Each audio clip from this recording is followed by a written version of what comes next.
Yes? What do you want to know? I'm afraid you and I are pawns in a pissing competition. You don't know? I assumed you were in on it.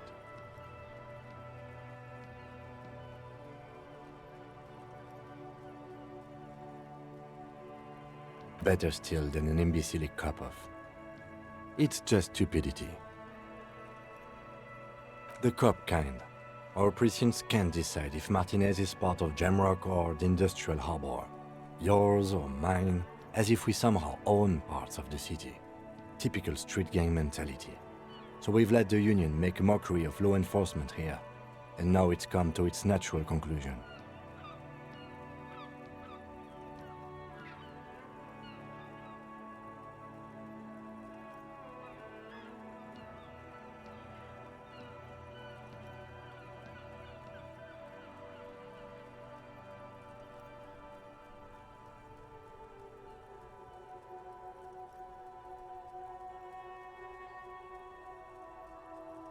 Well, sort of.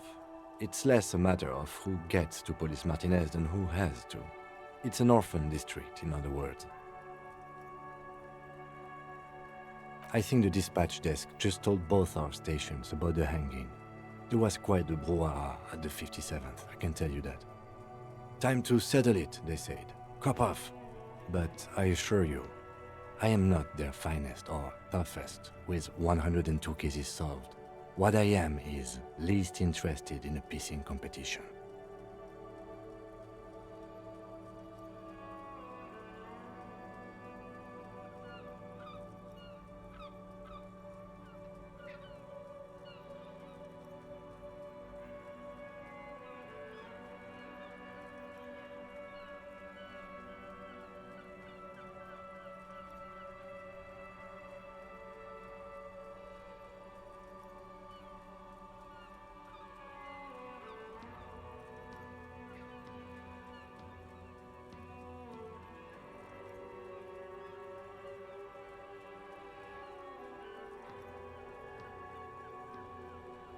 So he volunteered to represent the 57th, but not out of competitiveness. On the contrary. Yes, I'm an unrepentant spoilsport.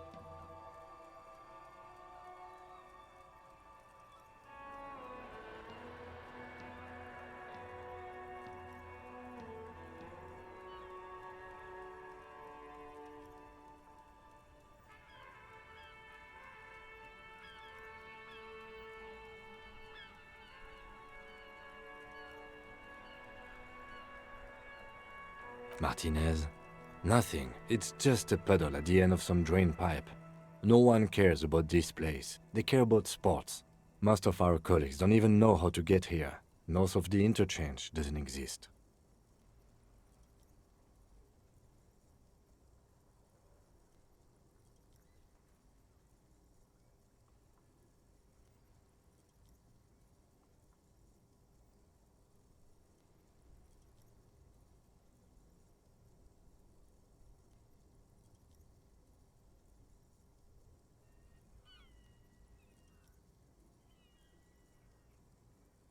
A tremble comes over you. Another after effect of ethanol poisoning, perhaps. Feels like leaves do when they rustle in the breeze, somewhere far away, below the turbine. The 41st and the 57th. The lieutenant was right. It's not about who gets what's north. It's about who doesn't.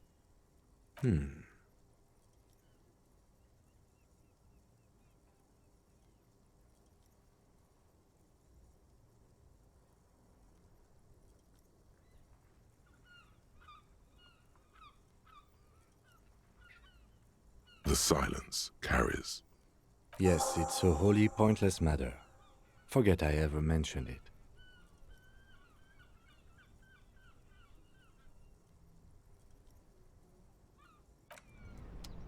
Yes? What do you want to know? Good.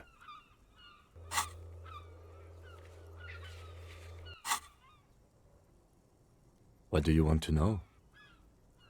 Ah, yes. The case brief you missed. Now I remember. 3 days ago, The RCM emergencies desk received a report about a security guard who was found hanged in Martinez. An anonymous caller said there was a dead body behind the Whirling in Rags hostel cafeteria. The cadaver had been there for 4 days. No one had come to investigate.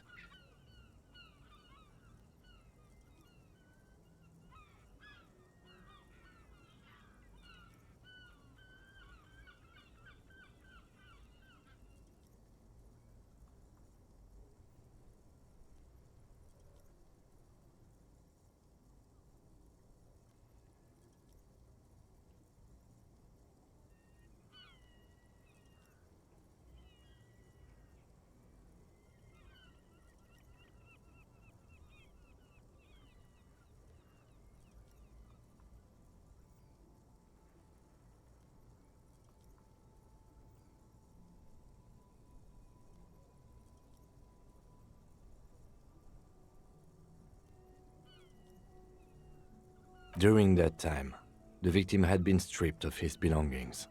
The caller did not identify him, but used the word lynching. There is an ongoing labor dispute between the local dock workers and the logistics company Wild Pines. I was told we should approach the death as part of this dispute.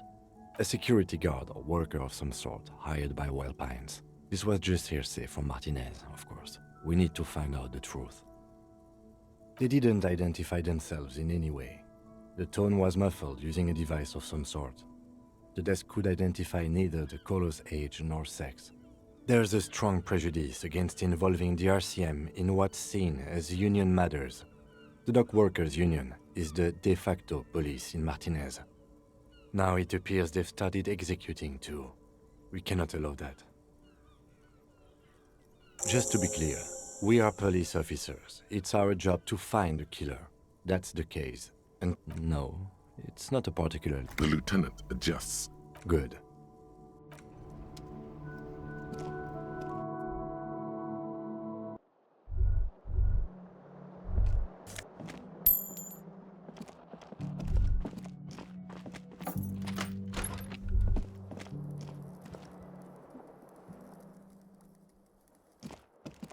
The window stands broken in its frame. Cold wind blows in. The morning light hurts your eyes. It's hazy, but you see the ocean and some war-torn buildings. The morning light hurts your eyes. It's hazy, but you see the ocean and some war-torn buildings.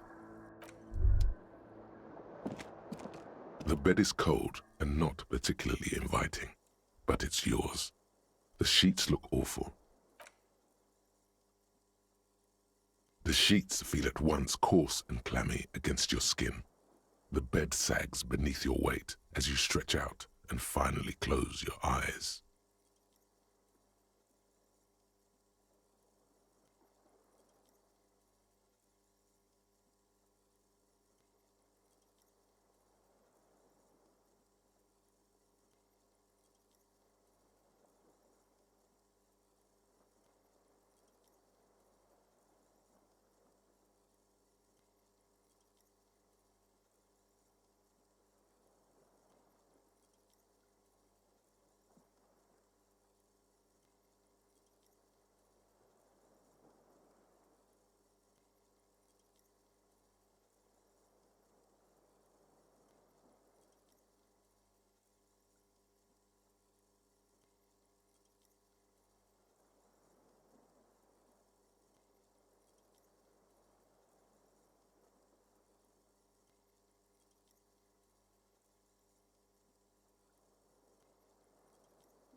And then sleep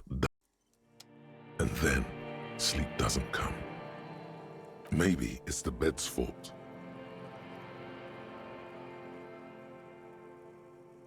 Its synthetic filling has separated into hard lumps. The pillowcase smells oddly. Smells of alcohol and sweat and grease. It barely covers your toes, stretching over your soft belly. This is your body here, intimate and warm, breathing. A bit tense in the muscles. Relax. It's a little better. Colors, Scenes and half-formed phrases still litter your mind. Part of you is still trying to solve the case, isn't it? Something to do with, what was it that the lieutenant said? Union? And it's gone again. Your thoughts lost between the slowing brain waves. Something to do with, what was it that the lieutenant said? Union? And your breathing steadies. A great silence washes over you until your eyelids twitch in your sleep and images start forming.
Do you remember the scent of your childhood?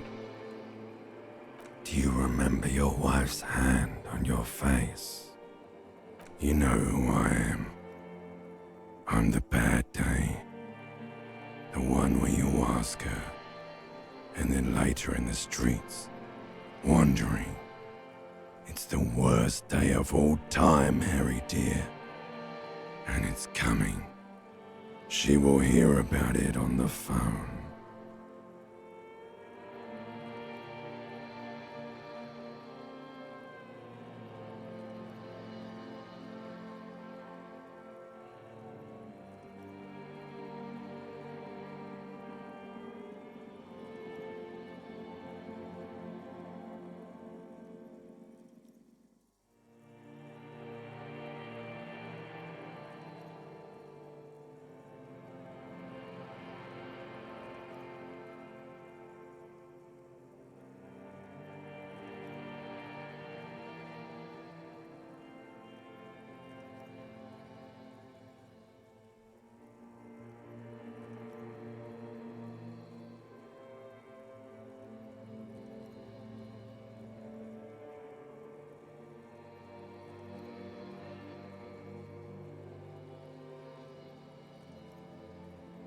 Reality will turn into a grotesque nightmare.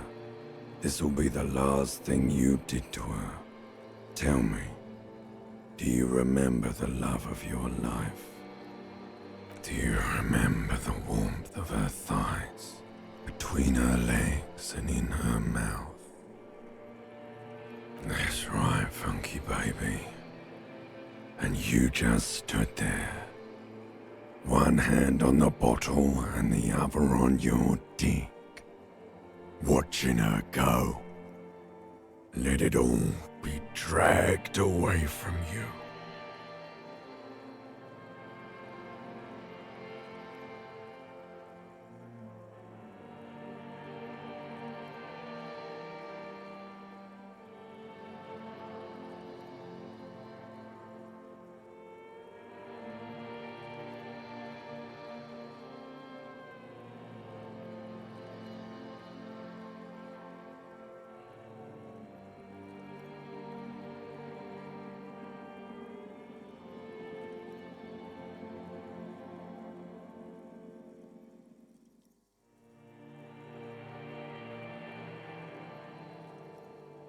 Tell me, where are your friends? Human beings have friends, Harry boy.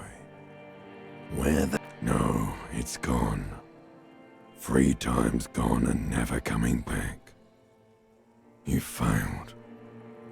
You failed me. You failed Elysium. Everything. The Pale and the useless. You really dropped the ball, Harry. 4.6 billion. No, you haven't. You'll be back in those cold snakeskins in no time. Stinky boy. You're not coming back from shit. Thrashing around in that high conductivity state of yours. Bumping into things and acting like a clown. Who are you kidding? You're trying to what? I can't hear you. This is just a word dream now. Jumbled up garbage. The pictures are gone. The bed rises to meet you. A thin, sleep-like state. More glass than velvet. Grinding in your head. So something is wrong. Sleep shouldn't be this bad, this dry, this unnourishing. There's something wrong with your thoughts. Oh yes, party boy, and it's worse than the one before. Just think of the shit you saw. Here it comes too, so soon already. A silent alarm goes off in your head, like clockwork, barely let you sleep at all. Time to get those clothes on, Harry.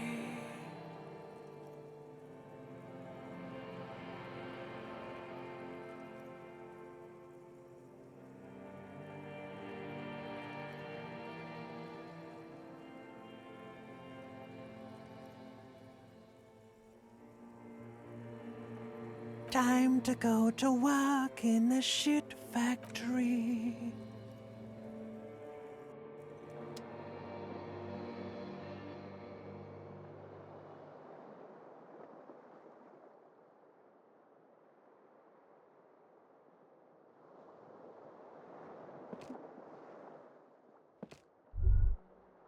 Good going, buddy. Oh, just a dream. You have ones like that all the time. You feel even worse this morning than you did last night. You mean, why are you so tired?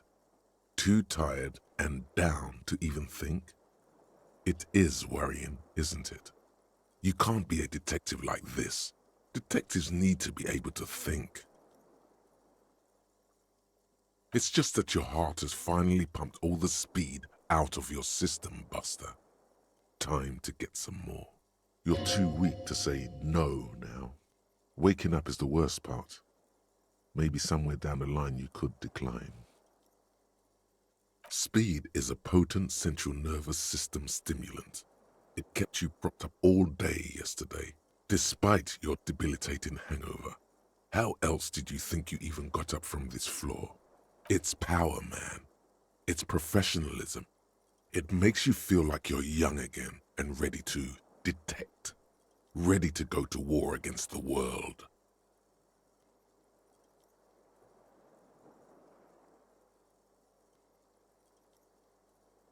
Of course, Martinez is speed central. You just gotta poke around, follow your nose. You and Speed will be happy again.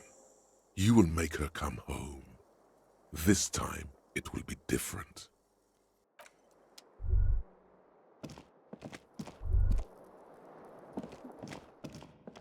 A mirror hangs on the bathroom wall. In it, your face, adorned with the expression. The faucet is quite terribly mangled, but you just might be able to twist its parts into place. You handle the chain cutters deftly, applying just enough pressure. The faucet regains a recognizable shape. The steam stops. Told you that you needed those chain cutters. Everything is connected. Everything has a purpose. The mirror begins to clear slowly without you having to wipe it.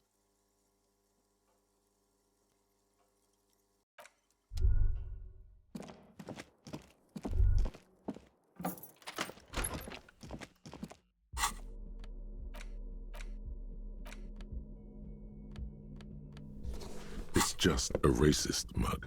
What's there to read here? Not much. Oh boy, here we go. What are you going to say about a broken, tossed-away mug that you dug out of the garbage?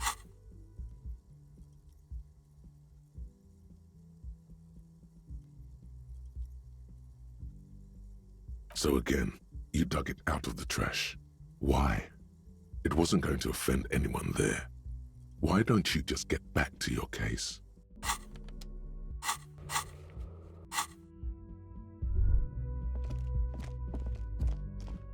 The door is closed. There is no one. You hear the shower being turned on somewhere inside. This door can open.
Morning. Looks like we can get to work at once. The union muscle turned up. They look rowdy. We should talk to them. Everything points to the dock workers' union. The belt used for hanging him. The circumstances in Martinez. My preliminary information. Which may, of course, all be wrong. But we still need to talk to them, and it won't be easy. I mean ungovernable. Martinez isn't exactly enthusiastic about the RCM being here. They prefer to be policed by the union. These men here.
Men who drink beer for breakfast?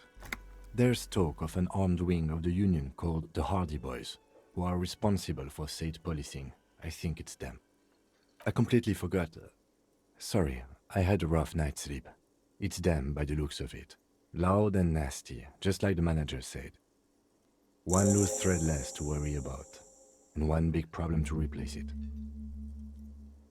One more thing before we do. We don't have to talk to them immediately. Yeah, streetwise. Zoom right past. Do it on your own terms. They're in no hurry to leave. They think they own the place. Anyway, I leave that choice to you.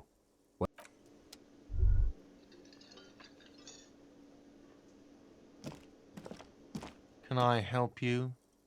Got the 20 real? Good. You got the room for the night. How could anyone forget, asshole?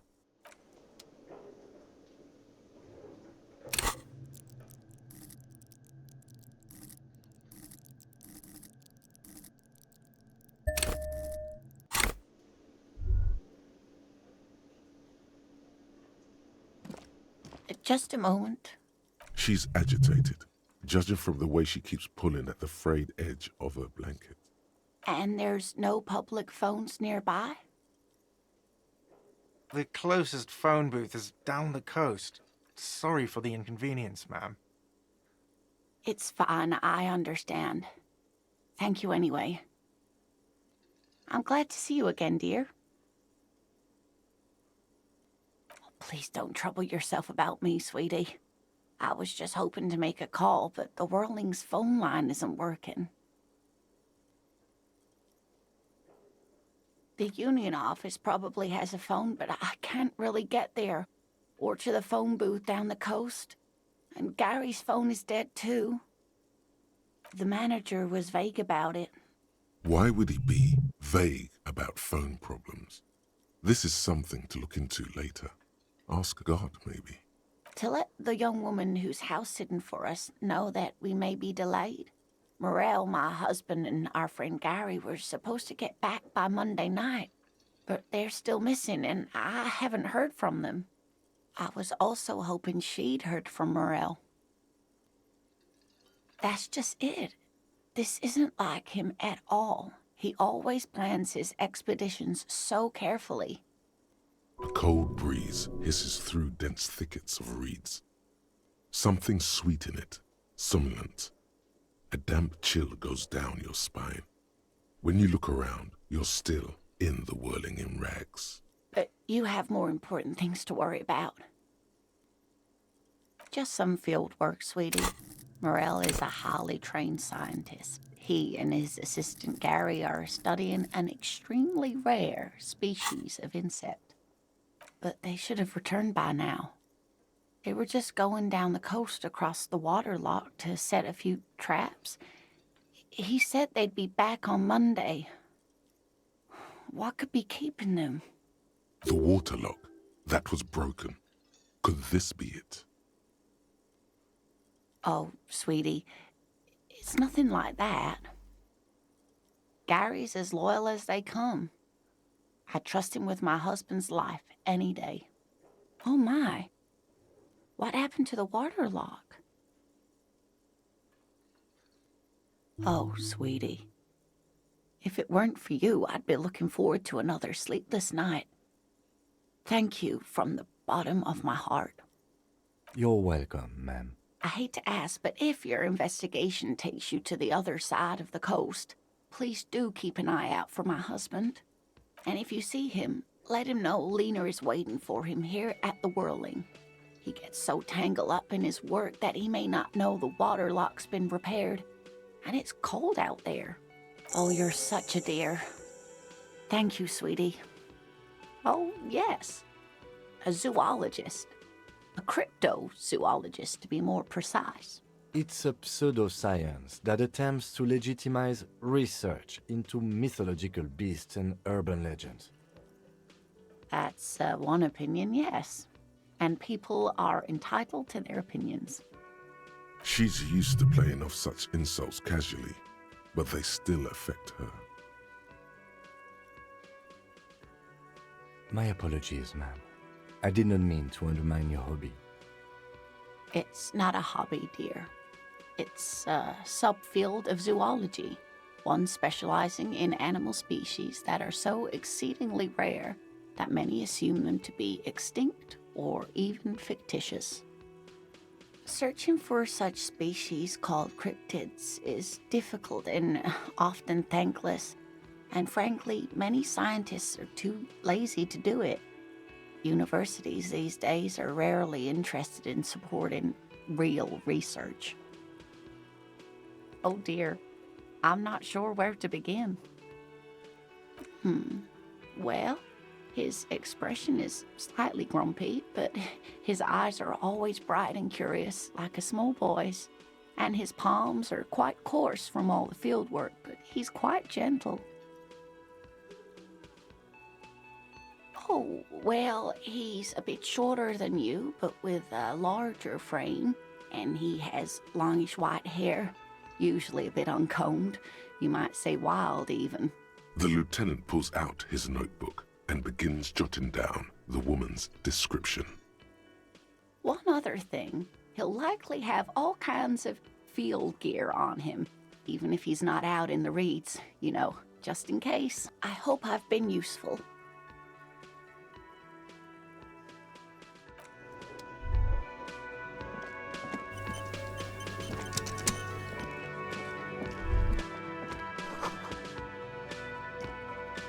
A thin man is smoking below an exhaust hood, occasionally sipping from his mug. This must be the Whirling's cook. As you step in, he nods toward the table and says something in a completely foreign language. The only words you can make out are Garancy and Quebec. It must be his name. Garancy. Garancy Quebec. Sounds representative. The man puts his cup down and replies something, his left hand drawing arcs in the air. The man keeps shaking his head. His eyes seem sad. Then he starts swiping crumbs off the countertop. I don't think he understands, officer. We need to find some other way to make ourselves clear. He's from Grad, a Koiko. With the mention of the word Koiko, the cook starts talking excessively, his hands up in the air again. What are you doing? The cook looks at you doing the charade and smiles. The cook says something. It's quite animated. Why am I the corpse? Doesn't matter. I don't think he understood us anyway. He wouldn't be... Oh, no. What do you know, Fritz? Fritz more.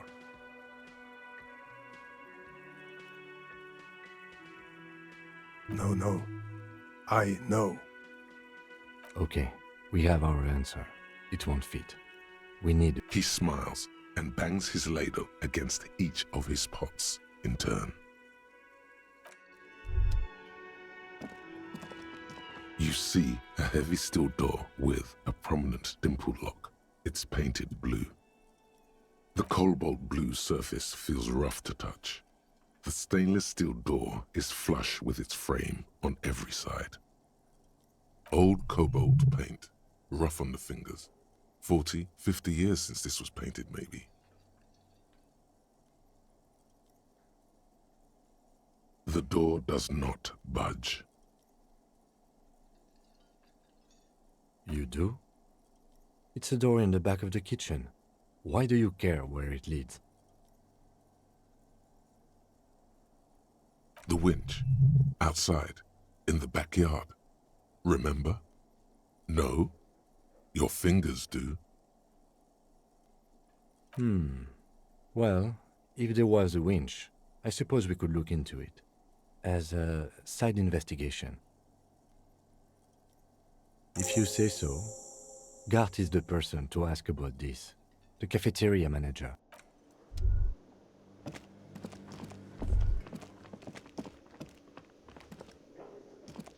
Can I help you? Another thing. Great. I love those. Yes, and the phone company is taking its sweet time sending someone to fix it. Losers. It's not strange, it's inconvenient.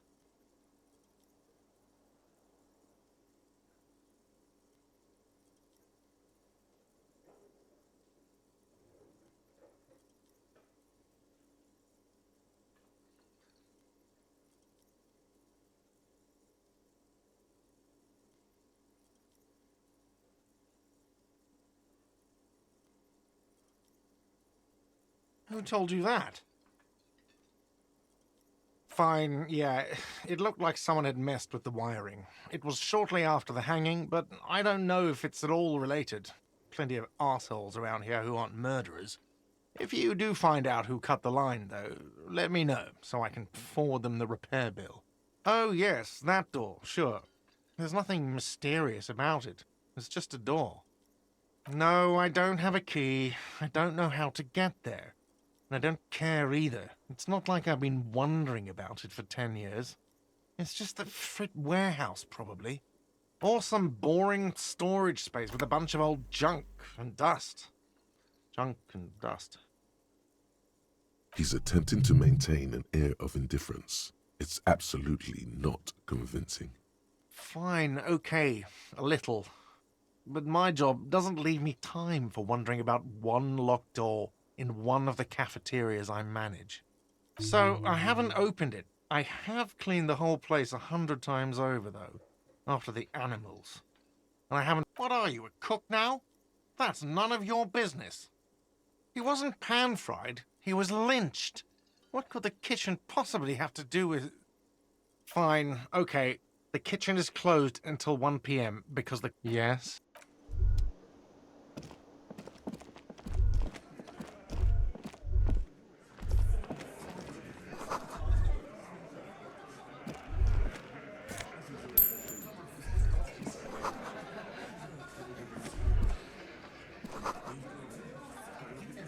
Behind the dockworkers, a ceiling-height window.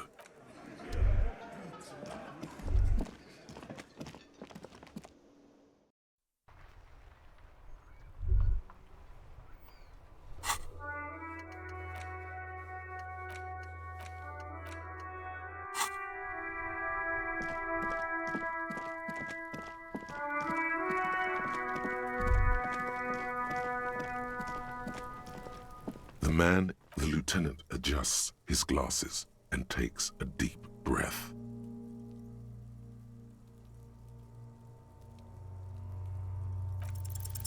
I'm gone. I'm a joke. Look at me. There is nothing funny about jokes either. A killer, a motherfucker, and a killer. Takes one to know one. Go ahead, Coppo. What do you mean? It's the power of your imagination. Go ahead. Ask me more questions. Into the wild pale yonder. In the past. Way out in the west. Because you're a copperoony. Look at all of them go. Do you want more questions? Here you go, you loony. Fuck no. You're no Rooney. No, you're not a Harry either. You're a motherfucker. That's who you are. Rooney the motherfucker. Because you have. Do I remind you of someone? No, not quite. Be fair now. You sure got out of that one, Coppolini. Come back later, Coppo. Amuse yourself with my frank manners and my memento.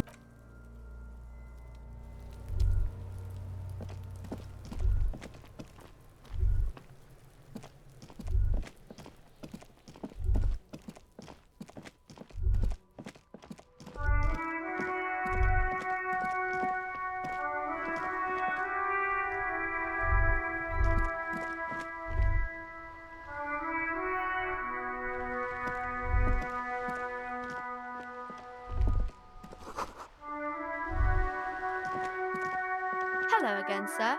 Are you interested in a new and exciting book this time? It's a bookstore, sir. We sell books, postcards, and some board games. It's called Crime, Romance, and Biographies of Famous People. Whoa, whoa, whoa, whoa. Hold your horses, little girl. That is a book. They have stories inside them. It's like someone told you a story in a really long letter.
A postcard is a small cardboard picture.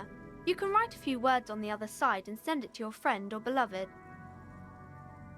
Board games are like little games on a table, made to pass the time. There are several different ones, but sailors here mostly buy cards.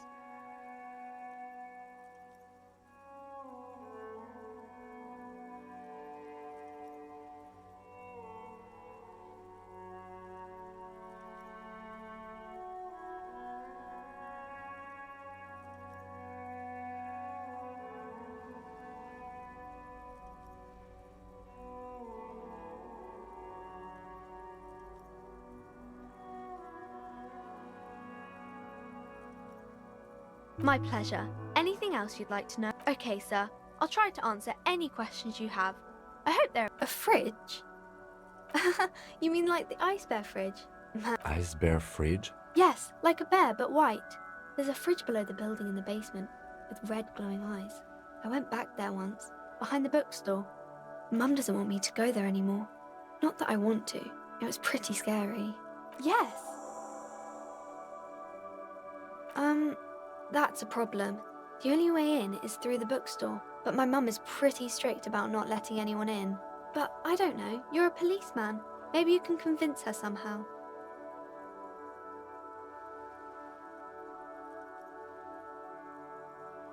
Anyway.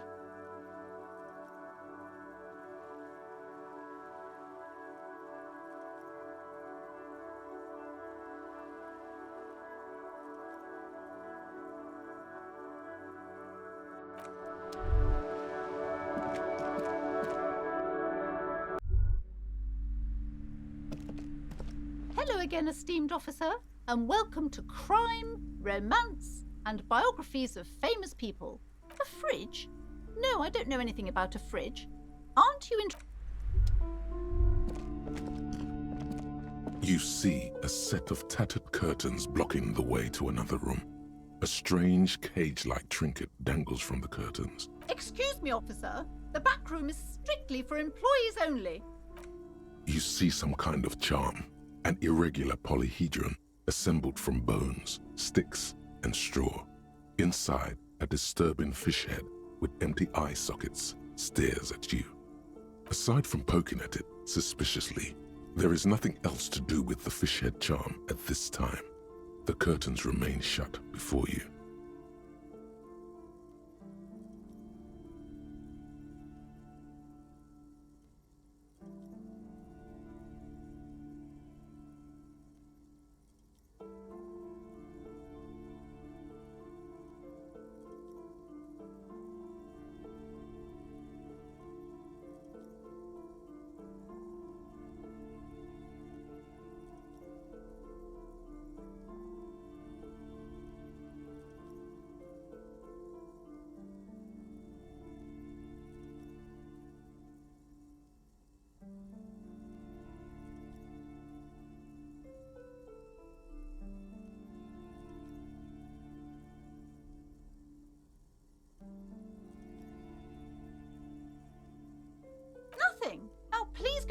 browsing the books.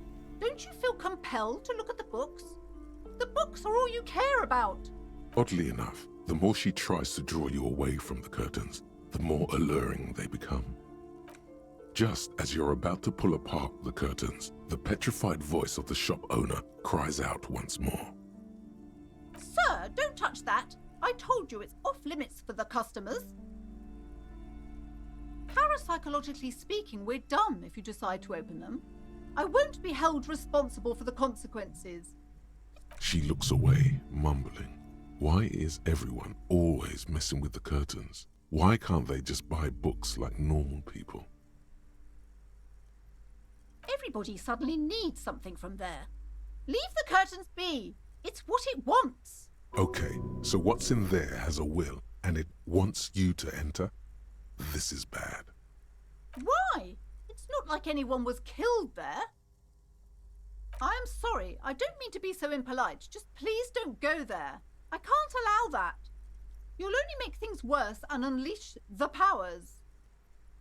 The curtains do seem frail suddenly, not robust enough to contain a slippery darkness. You do? My God, even more reasons not to mess with the curtains. Just step away, dear sir. No! Lies. The curtains, tattered with age and... You see a dimly lit room full of dusty furniture and trash. A doorway stands in the back, covered in dozens of scary little cage-like trinkets, your shadow looming over it like an omen. I warned you, you're unleashing forces beyond your understanding.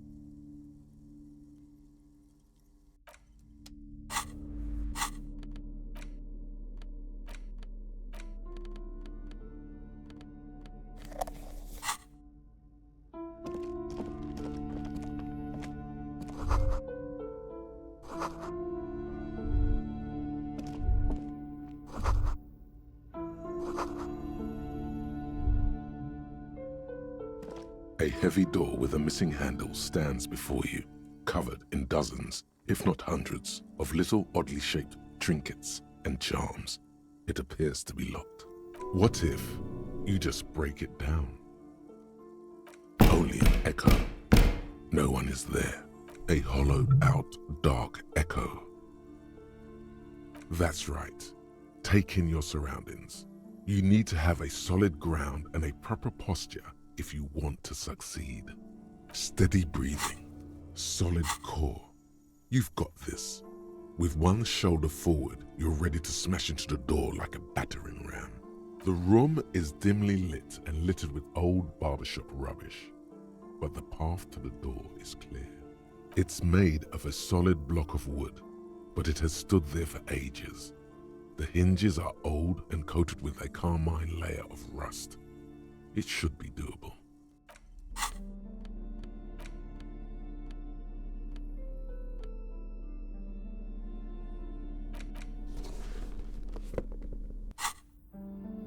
A heavy door with a missing handle stands before you, covered in dozens, if not hundreds, of little oddly shaped trinkets and charms. It appears to be locked.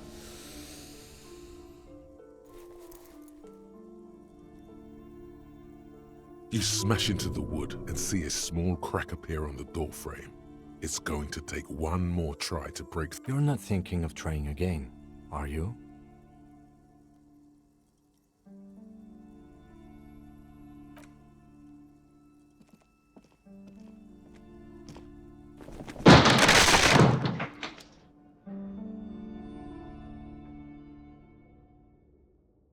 What is this place? Yes, but no one's been here in ages. I doubt the electricity still works. Good thing we have a flashlight on us. Some specks of dust shimmer in a faint beam of daylight falling from the window. Other than that, the room is dark. An eerie feeling rises in your chest. Yes, because it's closed. Now let's move on, shall we?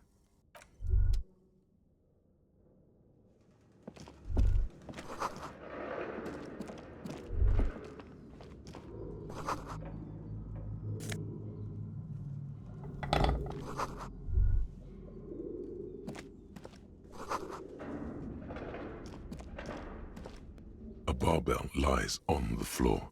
The color has worn off its weight plates. It's 60 kilograms. Your triceps hum at the sight of these weights. Show the world what kind of beast it's dealing with. Lift them. There are no collars on the barbell. This is a safety hazard. You're right. The weight may fall off. Better not touch it then. It would be a violation of EPIS safety regulations if the gym was still operating, but it isn't. No one's supposed to come here anymore.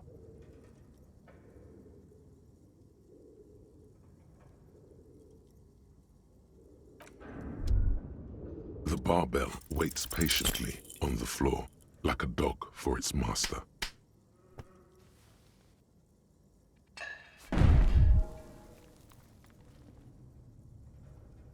You manage to hoist it off the ground, but the barbell feels wobbly and dangerous. Your hands slick with sweat.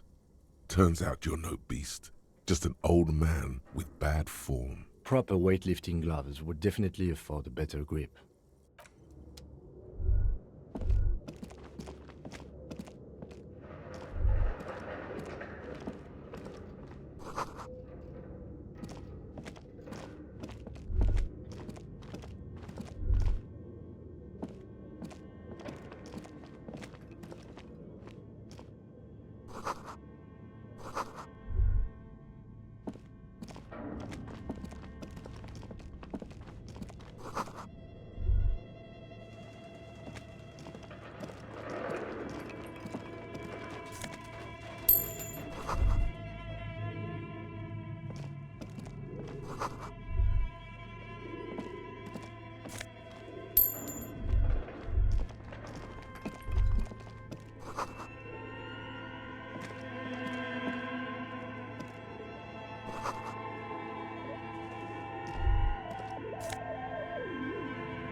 This old fireplace is covered in lines drawn in blue and red marker, the mesh spreading over the stone like blood vessels on alabaster skin.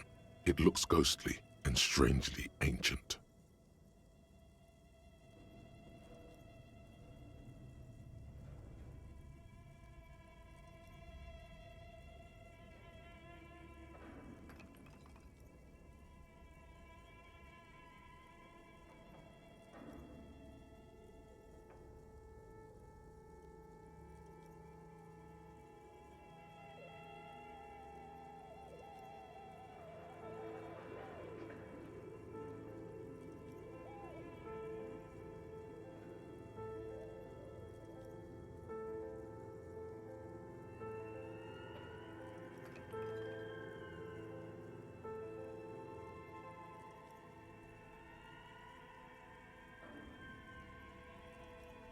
Radio frequencies, it seems. UKV 123.6, UKV 123.7, UKV 123.9. Some written notes, too. Sparse and cryptic.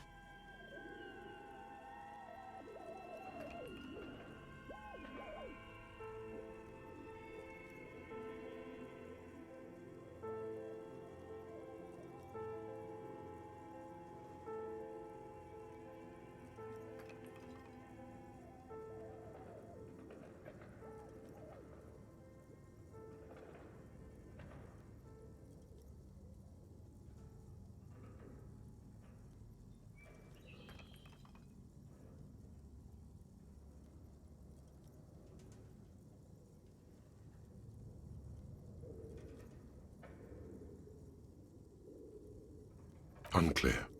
It looks like a cardiovascular system split into veins and capillaries. Very advanced. You think so? The web is comprised of radio stations, all lead back to one red heart, titled the Game Master Frequency. A note says, this one can listen in on any station it wants. Looks like a surveillance program. They must have had massive air width. These things don't come cheap. Someone very important. Whoever decides to call in to a call-in station, it looks like. A list of names under the stations suggests people across 6 Isolas would be playing. Muindi, Insulinda, Kotla, Grad, Samara, and even Ilmara. My God. It's as if the less money they had, the more ambitious their project became. Exactly.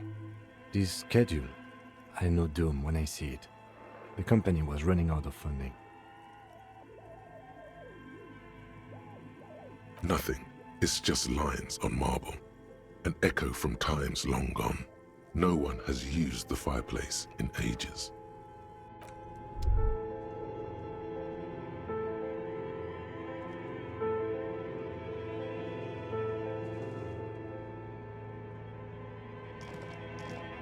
This appears to be some kind of machine with a cube-shaped heart and a wired framework. The keyboard. The radio computer. What he means is that these things cost. But we are looking for a fridge. On the other hand, this is the Reams. Your flashlight slides over an old green chalkboard covered in scribbles, sketches, and schemes, like some ancient cave mural. Some of the writing has faded with age, but you can still make out sections here and there. Photos and drawings have been pinned to the board.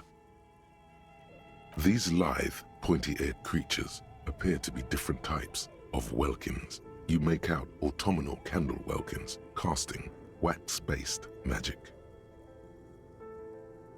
Translucent welkins, with organs shining under their skin, and even ether welkins, hailing from the vast emptiness of sidereal space.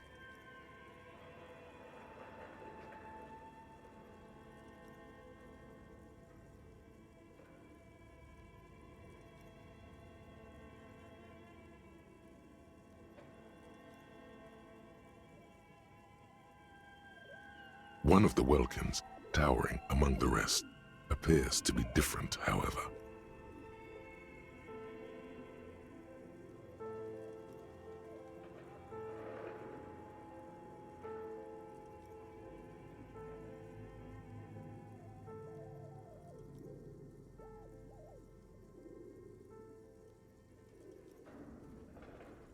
It's Vara Hamira, a high welkin, his face white and scarred like cracked marble. This is clearly a Welkin supremacist.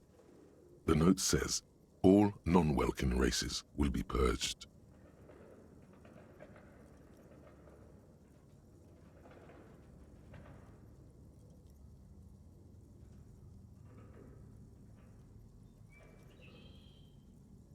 The Haldor, the Twarg, the humans, and even headless men, all of them, purged. Imagine a world filled only with Welkin, Green Welkin, Dread Welkin, and the High Welkin to rule them all. An inordinate amount of time has gone into drawing these little Welkin creatures.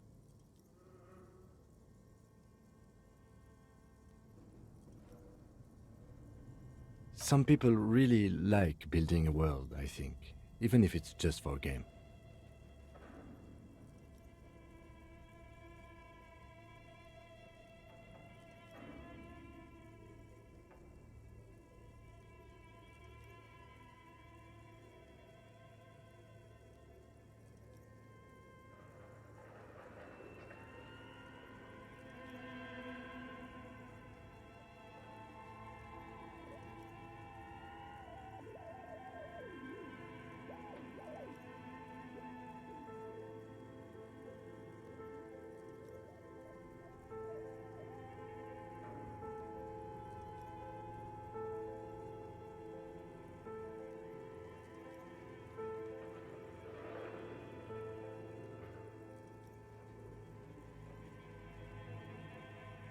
This looks like concept art for a project.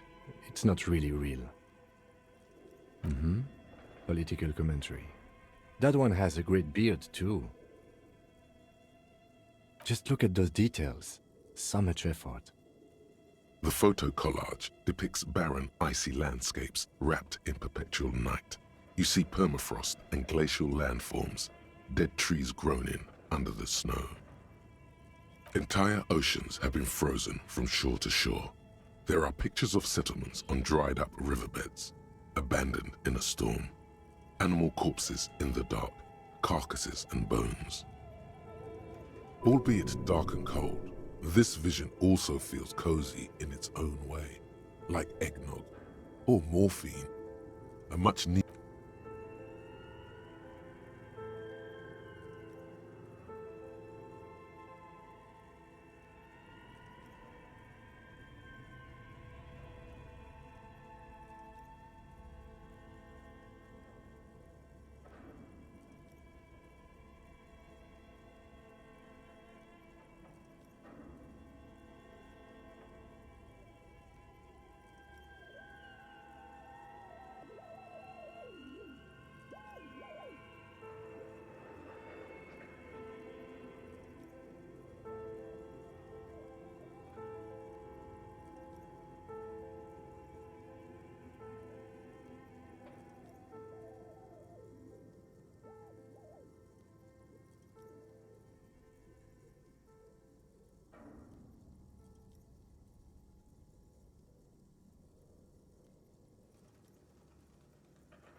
A pinned postcard reads, "The heat death scenario.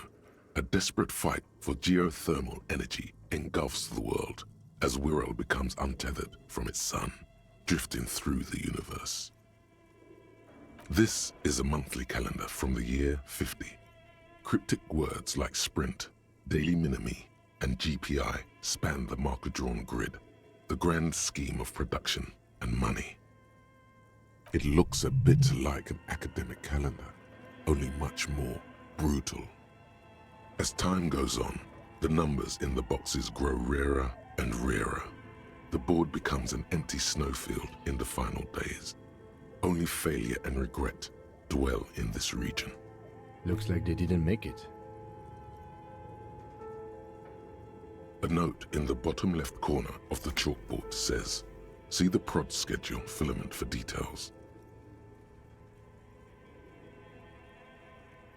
The handwriting is only partly legible, but you can still make out 3 slogans: "Call in, tune out," "Wirral untethered," and "Heat death of the universe." The full text reads, "Heat death of the universe is the new black." Another note says, "The biggest advancement in role-playing systems since the 30s. Outside, a cold wind wraps the building in its bosom. Snowflakes in the wind. An old woman passes what the locals call the doomed commercial area. She tries hard not to look at the bookstore windows. It's unwise."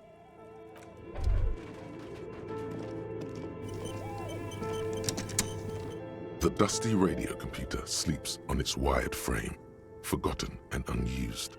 Its keyboard has a rectangular on-off button. A piece of paper still hangs from the printer. Maybe the body has stopped decomposing somehow. I don't know. You're in charge of this expedition, officer.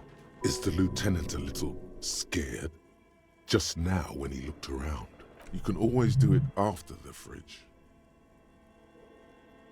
The machine lights up like some prehistoric animal stirring from its slumber, revealing fluorescent play and print keys on the keyboard.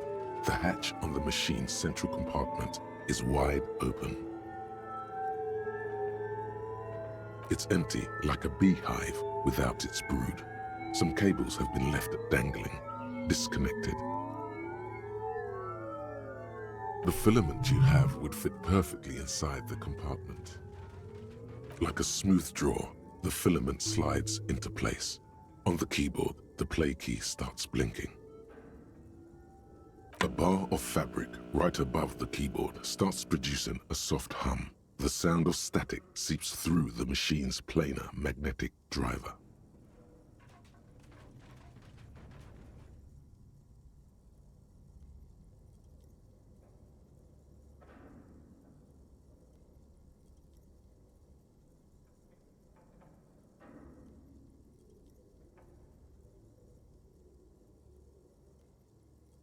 Oh no.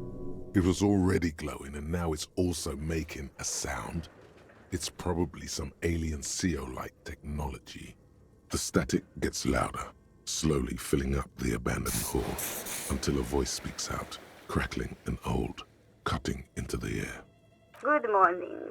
Fortress accident en rue de Saint-Ghislaine. This is East Insulindian Repeater Station 1. This is a human interface. A retired person sitting behind a switchboard somewhere.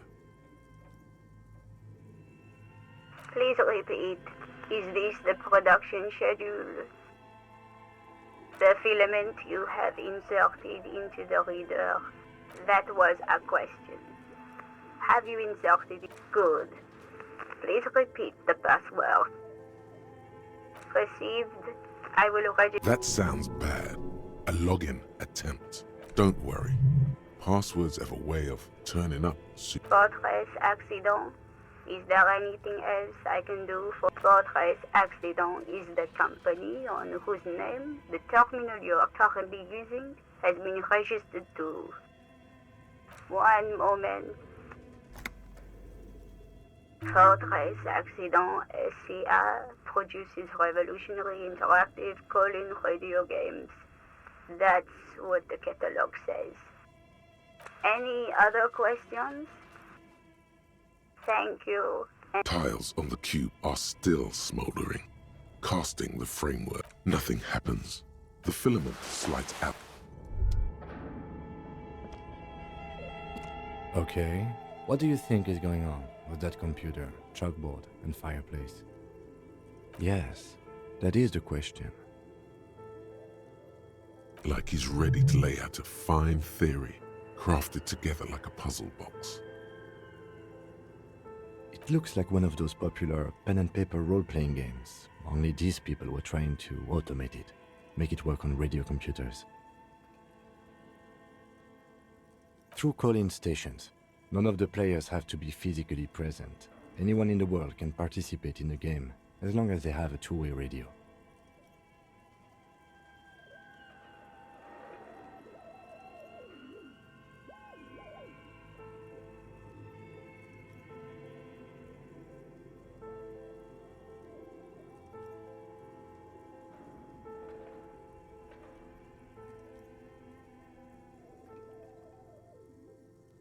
Then there's the Game Master frequency that listens in on the smaller call-in stations.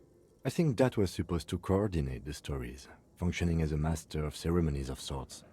His fascination has swept aside other concerns for the moment. He's a little hooked. Coordinating so many games would take a whole switchboard of people, possibly divided into sub-frequencies. Not to my knowledge. They make automated games in Grad, Messina, Königstein. You know, places with industry. But I don't think anyone has attempted to create an inter-isolary game before. We just don't have the technology. Indeed, those Welkins are a dead giveaway. Role-playing people love that stuff. The world looks like a modified version of the WeWorld board game, with hit death thrown in. No idea. They stopped filling out the schedule on the chalkboard. Indeed, it's ambitious and untethered from reality, but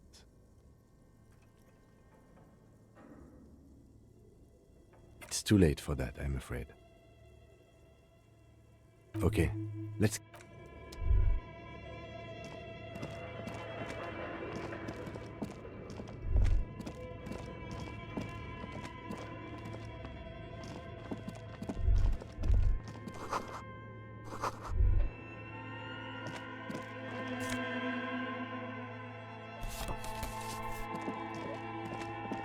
An iron safety curtain curves before your eyes, folded like a bellows.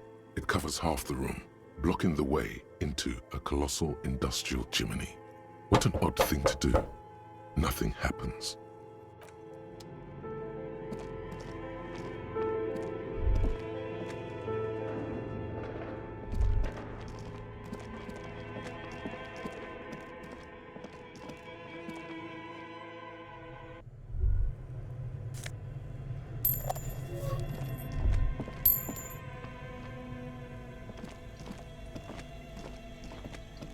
You see a terrifying ice bear with a strange compartment in its belly. The door is covered in frost and the bear's eyes are glowing red. This ice bear is a hyper-carnivore. Be careful. This must be the fridge you were told about. A gust of freezing cold air rushes to greet you. You hear a low grumble as the bear regulates itself. This is the inside of a refrigerator. The lieutenant takes a peek inside. His hand has found the holster of his... Of course, a giant ice bear-shaped fridge.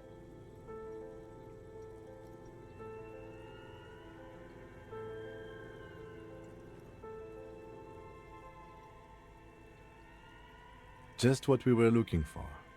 Let's see what's inside. The shelves are empty. All you see are crumpled ice cream wrappers with the brand name, Revachol Ice City. A handwritten note has been attached to the door. The fridge is huge. It's certainly an eccentric choice, but it is capacious and cold enough, too. Shall we go and get the body, then? The two of you. Easily. The body is heavier than you expected and stinkier. It takes half an hour to get down to the basement. Then 10 more minutes to stuff it into the fridge. The lieutenant takes a step back to admire your handiwork. Beautiful. A dead body in an ice bear fridge. This is some of the best police work I've ever done. You've definitely earned a drink after this. Perhaps even some pagan rites. No, not really. Look at that. What have we done? We stuffed a dead body in an ice bear fridge. This story does not leave this room. Did we though? Okay, maybe we did. At least we've stopped the body from decomposing further. Now you can conduct another inspection under controlled circumstances. Inside the icy realm of the ice bear fridge, the corpse stands slumped, waiting. You touch the dead man's body. His skin is cold, light blue and silvery in the light of the fridge. You still have no idea where to begin. It'll come to you sooner or later.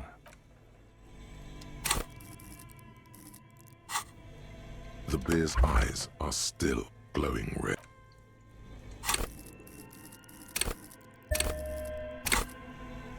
The bear's eyes are still glowing red. Your arm reaches out and your eyes close, as if by their own volition. It's dark all around. You feel cold, dead flesh through the latex glove. It's right under the palm of your hand.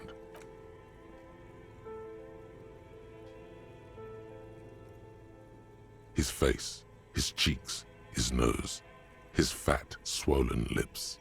Like a rubber spider, your gloved hand crawls on his features. You pick it between your fingers. The mass feels large, very porous somehow. Keep crawling, lest you break it. They are swollen shut. You need to really push to get in. Only the little one fits. The flesh changes shape as you bore in, searching for something in the cartilage. The thing you're looking for, it's not here either. Crawl out, spider.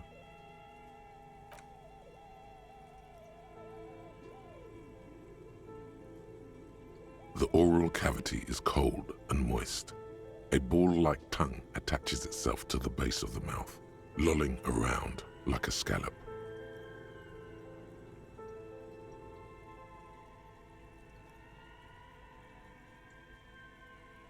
The tongue moves freely in the cavity. The mucus of the mouth is slippery, fragile, even through the latex. From the soft meat, teeth are budding. Hard pearls of bone in the gums and in the back of the mouth.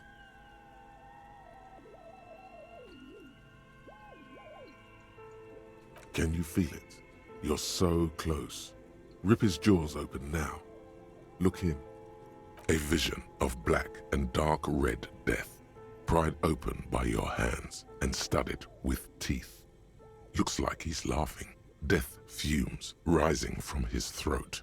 And there, in the back of his mouth, above the bell of the uvula, right in the soft palate, you see a hole, barely visible to the human eye. It is swollen shut, almost vanished. No larger than 0.4 centimeters in radius, the edges appear darkened. Keep going. A black trickle of liquid runs into his throat from the wound.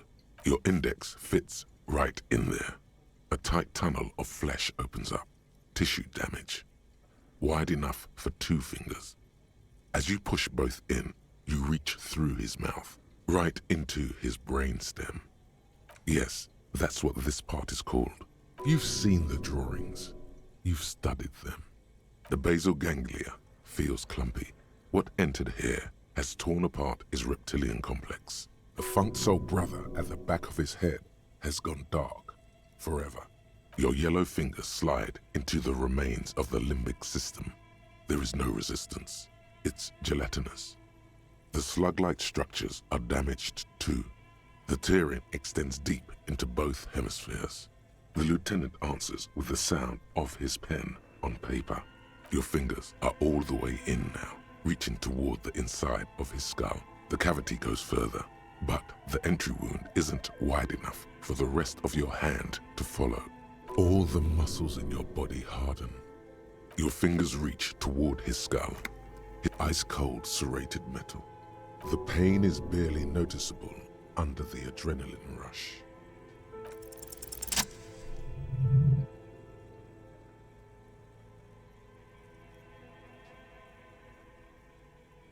You pick the object between your index and middle finger. Feels sharp, like metal. Good, good. The inside of the head feels cold and smooth, like a glove. With a plop. Your hand. A bullet. The bullet falls in the bag, leaving a smattering of blood on the plastic. He raises the bag under his eyes and says, A non-caliber. Rifle. Some kind of Brit. No, you deserve it. We can log it later. We need to add high velocity. Temporary cavity in brain tissue. Opinion, fatal injury.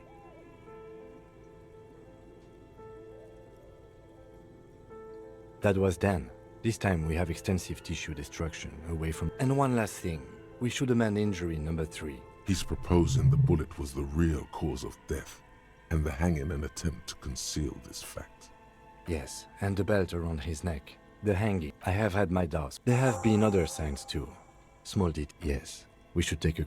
This little thing could reveal much. That's for us to find out, to hide something. Oh, you really... We bag the corpse and work on the... I'll leave that choice to you. And one more thing. Great work, detective.